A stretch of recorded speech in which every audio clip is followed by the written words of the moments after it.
Bueno, querido público de La Lupa, hoy tenemos un invitado muy especial. Él es Diego Coronado, o conocido como Dico en las redes sociales y por ahí en radio. Entonces, vamos a dejar que él se presente. Diego, cuéntanos un poquito sobre ti, en tu fase personal y un poquito de todo lo que has hecho en radio.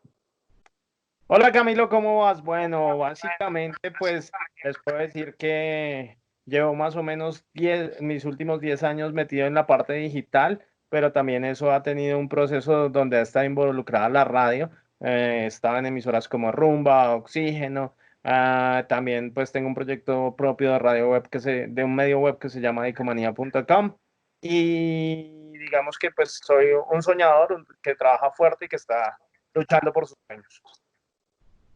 Bueno, Diego, ahora cuéntanos un poquito sobre esa parte de la radio. ¿Cómo Diego Coronado se involucra en la radio? Uy, ya, hace un buen tiempo. Digamos que inicialmente, pues por mi carrera de sistemas, trabajaba como en la parte de tecnología de Organización Radial Olímpica, y ahí ya empecé a abrirme caminos, empecé a hacer cosas, y, y se dio la oportunidad de trabajar en Rumba. Llegué inicialmente a hacer la parte de colegios, pero ya tenía un encargo en la parte digital, y que ahí fue donde se dio todas las cosas. Hicimos un proceso digital súper fuerte en redes sociales. También hacía radio, hice todo un poco en ese momento, y eso me sirvió no solo para aprender de la radio, sino también para salir al mercado tal vez un poco fortalecido con el tema digital. Aprendí en personas muy duras que estaban en ese momento en RCN Radio, en el tema digital. Bueno, como vemos, tú has estado en todo el tema digital, pero también en la radio como tal comercial. Sí. ¿Qué es ese aporte grande que tú crees que le ha dado la radio digital a la comercial y viceversa? ¿Crees que realmente se han aportado la una a la otra o siguen siendo algo muy diferente?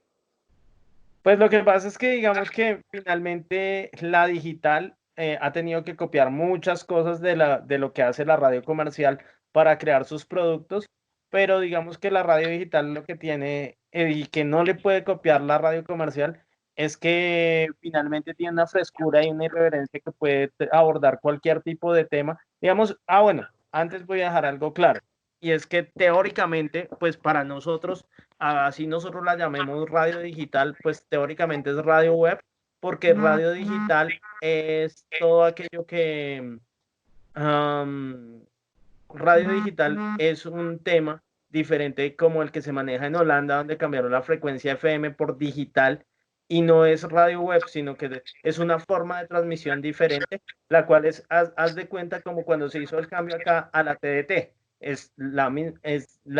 Casi los mismos canales de televisión, pero ahora con una prestación de datos más importante, una forma diferente de transmitir la señal. Entonces lo mismo pasa.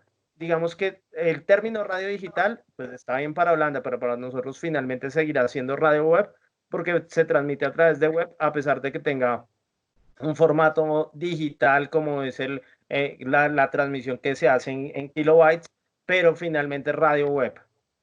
Y ahora sí regreso a tu pregunta, en que digamos que yo siento que tal vez la radio web lo que hace es que seguramente crea algunos formatos que se vuelven atractivos para la radio comercial, algunos que se pueden realizar y otros no, por lo mismo que te comentaba, por la frescura que tiene la radio web, de que finalmente pues está en el internet, no depende de tantas regulaciones de ministerios y ese tipo de cosas, como la radio comercial, porque como esa es asignada por el Estado por frecuencia, entonces tiene una regulación. En cambio, la radio web tiene ese, ese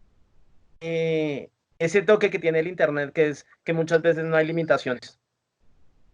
Ok, muchas ventajas vemos que tiene, digamos, la radio como tal en Internet, digamos, todo este contenido digital en cuanto a lo comercial. Pero, digamos, también me parece importante recalcar el manejo como tal de los artistas y de los contenidos. Tú que has estado en los dos campos ya de la radio, ¿cómo ves que se ha, digamos, trabajado en estos campos? ¿Sigue siendo tan difícil aún para la radio digital, el manejo de los artistas, digamos, tener invitados especiales y, digamos, combatiendo un poquito con este monopolio que hay en la radio comercial?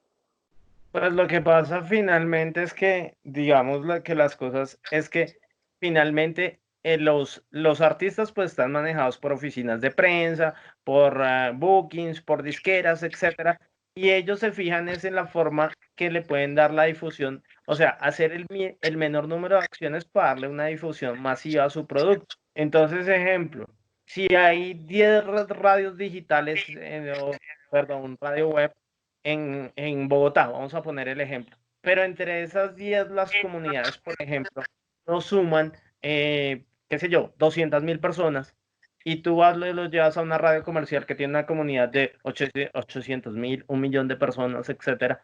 Entonces ahí es donde está la diferencia. Entonces ahí es donde finalmente pues los medios web tienen que trabajar súper fuerte, enfocarse hacia un objetivo, y es a tener comunidades de números significativos para poder tener acceso a este tipo de artistas. Ok, bien importante esa aclaración ahí. Bueno, Dico, como lo mencionas, digamos, hay como unas trabas en cuanto al público al cual se puede llegar por la radio comercial y todo este manejo de los artistas. Yo he visto por ahí en tus redes sociales que has publicado un par de posts en cuanto al manejo de colegios. Para los que no saben qué es colegios, es como tal cuando una emisora va al colegio, lleva artistas, hay un evento, hay una organización para, digamos, que los estudiantes disfruten de algo. ¿Puedes contarnos un poquito de ese descontento que tienes con el manejo que se le ha dado a ese tema hoy en día? Pues lo que pasa realmente, Camilo, es que actualmente los colegios dejó de ser una actividad de marketing propia de las emisoras, que era lo que era su naturaleza, sino que se volvió una actividad de un privado donde los artistas tienen que pagar para subirse a la tarima, donde la emisora tiene que pagarle para que le consiga los colegios, etcétera. Entonces, finalmente perdió todo el objetivo porque muchas veces ni siquiera es el jockey, ni siquiera se siente la emisora como debe ser. El artista, pues antes el beneficio para el artista era ser una, o sea, si el artista era bueno y merecía ir a los colegios, etcétera, y en los colegios hacía un buen proceso, pues eso le daba, era para que más adelante fueran tenidos en cuenta para más actividades de la emisora, para quizás en algún momento hacer parte de la programación, etcétera. Pero esto, pues, la figura quedó totalmente desconfigurada con esto, porque cuando ya hay una empresa que antes le cobra al artista porque monte las tarimas, dime tú cuándo va a llegar el artista a sonar o el director a saber que ese es el artista que están montando allá, si muchas veces ni siquiera la emisora es la que selecciona a los artistas, sino son los artistas que pagan para subirse allá. Entonces no tiene el mismo sentido promocional.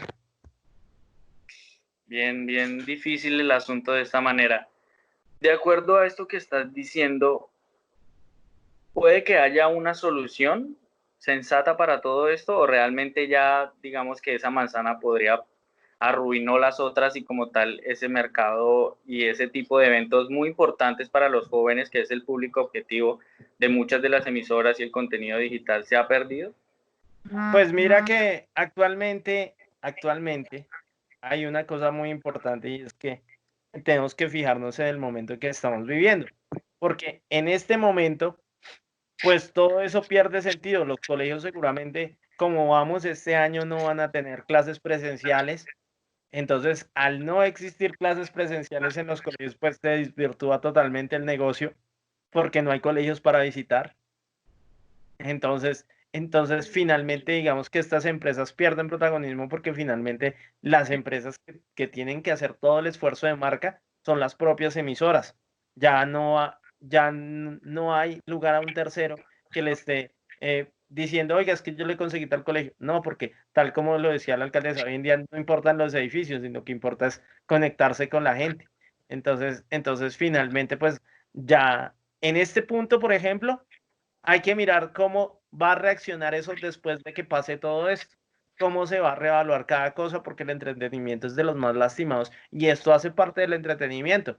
Entonces, hay que mirar a futuro qué va a pasar si de verdad, por ejemplo, todos esos negocios seguramente se van a reinventar, van a, van a coger otro norte, y cuando se acabe todo esto, que no sabemos cuándo es, pues finalmente van a tener que definir si retornan a sus negocios habituales.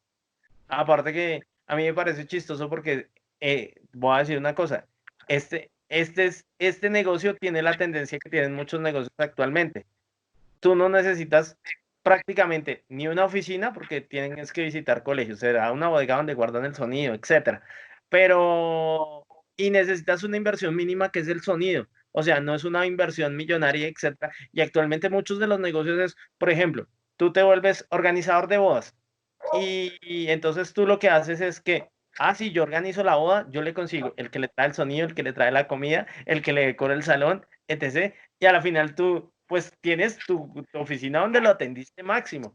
Y eso pasa con este tipo de negocios. Pero entonces, o sea, teóricamente tampoco es que vayan a perder, como por ejemplo pierde una discoteca, que sí tiene toda una inversión, etcétera, ¿sí? Pero de todas formas tenían contratos hechos para visitar colegios todo este año, etcétera, y hay que ver cómo se van a replantear de cara a lo que viene. Y lo que viene es que no sabemos cuándo se pueda solucionar esto y si de verdad después de que pase esto, por ejemplo, los colegios van a permitir el ingreso de extraños de así como así. Entonces, decir en este momento de la situación que si hay cómo mejorar o cómo empeorar esto, no se sabe. ¿Por qué? Porque estamos en una situación atípica que ha hecho que todos los negocios se replanteen, que todo se reinvente y pues ellos son unos de los afectados porque finalmente pues no tienen en este momento cómo visitar un colegio, no tienen cómo, o sea, le cobro a un artista porque si no tengo cómo presentarlo en un colegio, cómo presentar su producto. Entonces ahí es donde viene la importancia de lo que estábamos hablando anteriormente. ¿Qué tanta comunidad hiciste? Y a través de esa comunidad eres capaz de presentar los artistas, etcétera. Entonces hay que mirar hacia dónde se reinventan los negocios. Pero obviamente, por ejemplo, ahí en ese caso, pues, ¿qué prefiere el artista? Que le hagan una entrevista en la empresa X o en el medio grande. Y pues obviamente el artista quiere el medio grande, entonces ya teóricamente no le pagaría a la empresa X que lo estaba llevando a los colegios para que le haga una entrevista, sino que teóricamente le quieres pagar o sea, quieres que el medio lo entreviste. Ok, bien importante eso que mencionas ahí, Diego. Pero me resulta otra duda de todo lo que mencionas. Cuando tú mencionas que el, digamos, el hablar de una mejora sustancial para este mercado ahorita es imposible y vemos que pues gran parte de todo el sector del entretenimiento está parado totalmente por todo el tema de la pandemia y el coronavirus, pero cuando tú hablas de que en un futuro, y es que realmente va a suceder así, en un futuro esto se va a detener, ¿qué ideal se te hace a ti o digamos pensamiento llega a la cabeza de cómo va a resultar todo el mercado de la radio después de esto? O sea, va a tener ventajas, va a tener desventajas, en algunos sectores va a ser afectado, en otros no. ¿Qué realmente cree Diego Coronado que va a pasar con el mundo de la radio, tanto digital como comercial, después de esto? Pues yo creo que es un momento donde finalmente eh, le sirve a todos para reinventarse, para aterrizar a la realidad, porque muchos de estos medios estaban convencidos de que seguían siendo el medio tradicional y que podían hacerlo así, y seguramente muchos están usando eso, pero también las mismas necesidades de sus clientes, por ejemplo, hacen que se transformen. Ejemplo, eh, ellos tenían clientes de bebidas alcohólicas, etcétera. La gente sigue tomando bebidas alcohólicas, pero ya no pueden hacer un evento donde lo patrocina la bebida alcohólica, etcétera, y llenaron un escenario con 20.000 personas, etcétera. No, sino que hay que mirar las soluciones. O sea, por ejemplo, ¿dónde tiene la comunidad? Bueno, la tiene que solo por la antena la escuchan, la tienen en redes sociales, etcétera. Entonces ahí vienen muchas oportunidades de mirar cómo más se reinventa. Puede pasar también que ellos en este momento, pues finalmente digamos que como la gente está acudiendo a lo que hacía normalmente en su casa, se confíen que son los medios de la antena y sigan trabajando de la misma manera. Pero yo creo que este es un momento para reinventarse y para muchas cosas que finalmente se pueden implementar en este momento para suplir todo lo que se hacía en las acciones que no eran a través del medio propio, sino que se hacían a través de eventos, activaciones de marca. Todo eso hay que mirar cómo se reinventa. Listo. Entonces, ya saben, público de la lupa, por ahí Diego nos da un mensaje bien importante y es la invitación a reinventarnos, a generar cosas nuevas, a demostrarnos que sí se puede. Diego, ¿puedes darnos un consejo a las personas que nos interesa este mundo artístico, este mundo de la radio y cómo realmente manejar, digamos, esas oportunidades que hay hoy en día de generar contenido a las redes sociales? Yo creo que finalmente estamos frente en el auge de las plataformas digitales y eso es muy bueno porque finalmente tenemos un escenario importante donde a ver, la teoría que nos dieron siempre, que ya el medio de comunicación no es la caja, no es el televisor, no es el radio, sino que uno es el medio, que es la teoría de comunicación que nos dan hace rato, pues creo que este momento es donde es más aplicable. Y finalmente, entonces, muchas veces, y los youtubers son un ejemplo de eso, ellos no son, no necesitaron la radio, ni la televisión, ni nada, o sea, necesitaron un canal de YouTube, o sea, ¿qué inversión hicieron? La cámara, etcétera, grabar, pero finalmente ellos se convencieron de que ellos eran el medio, y efectivamente, ellos son el medio hoy para muchos anunciantes, etcétera, ellos son el medio, y tenemos que asimilar la teoría de comunicación, que cada vez, a pesar de que, o sea, hay que tener clara una cosa, hay que tener unas bases porque no todo mundo es el medio, sino los que tienen los fundamentos, pero hay que irse mucho más allá de explorar las oportunidades que te dan las plataformas tecnológicas para mirar qué puedes hacer. Ejemplo, hoy en día tú puedes ser un man de podcast y puedes hacer un montón de podcasts y que la gente te escuche, etcétera, y no necesitaste de montarte a la radio, etcétera, entrar y te pueden escuchar hasta más personas y saber que cuántas te escuchan y todo sin necesidad de entrar a un medio de comunicación convencional. Entonces, hay que asumir esa teoría como cierta y ver todas las variantes que hoy nos da la tecnología. Ok, Diego, mencionas que tienes un proyecto muy importante de un medio digital. ¿Puedes invitar a la gente para que te escuche por ahí, escuche tus programas, tu contenido? Y déjanos, por favor, tus redes sociales, claro que sí. Listo. Entonces, primero que todo, mi medio se llama dicomanía.com. Nos pueden visitar en la página web o en redes sociales. En Instagram nos encuentran como dicomanía.com, en Facebook dicomanía.com, en TikTok ya estamos incursionando por ahí. En Twitter también aparecemos como @dicomanía y a mí me pueden seguir en todas las redes sociales como @yo soy Dico. Muchas gracias, Camilo, por la invitación.